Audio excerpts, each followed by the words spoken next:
पर्व न्यूज, आरंभ एका नव्या पर्वाचा।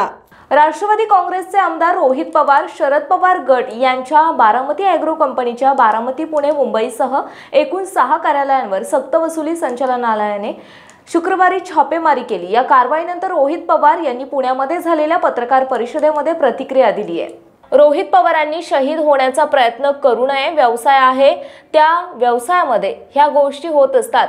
या देवेंद्र फडणवीसांच्या विधानावर तुमचं मत काय, असं रोहित पवारांना विचारलं असता ते म्हणाले की देवेंद्र फडणवीस साहेबांचे हे विधान ऐकल्यानंतर मला आश्चर्य वाटलं। मी शहीद होण्याचं कारण काय?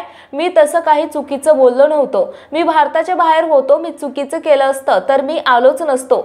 10 ते 15 दिवस बाहेर थांबलो असतो। याआधी ज्यांच्यावर कारवाई झालेली आहे तेव्हा ते एकतर दिल्लीला भेटायला गेले, नाहीतर सत्ताबद्दल तरी झालेला दिसला।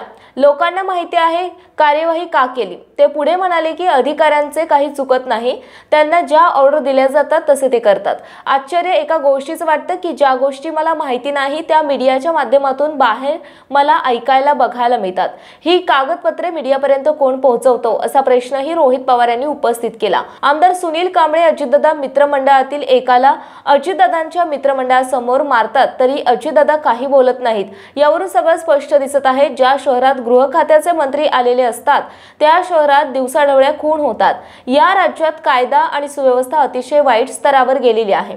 देवेंद्र फडणवीस साहेबांनी गृह खात्याकडे लक्ष द्यावं, अन्यथा राजीनामा तरी द्यावा।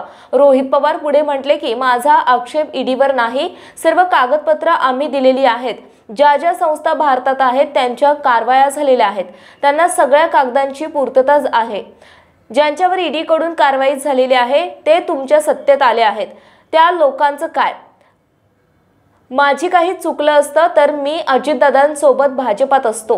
आमदार सुनील कांबळे यांनी पोलिसाला कानशिलात लगावण्याबाबत रोहित पवार बोलले की शिंदे फडणवीस सरकारच्या कार्यकाळात महाराष्ट्रात पोलिसांना मारहाण करण्याची नवीन प्रथा सुरू झाली आहे, ते काही नवीन नाही। पुणे शहरातील आणि जिल्ह्यातील महत्त्वाच्या आणि ताज्या बातम्या पाहण्यासाठी आजच आमच्या आरंभ पर्व न्यूज चॅनलला YouTube वर सबस्क्राइब करा आणि बेल आयकॉन प्रेस करा।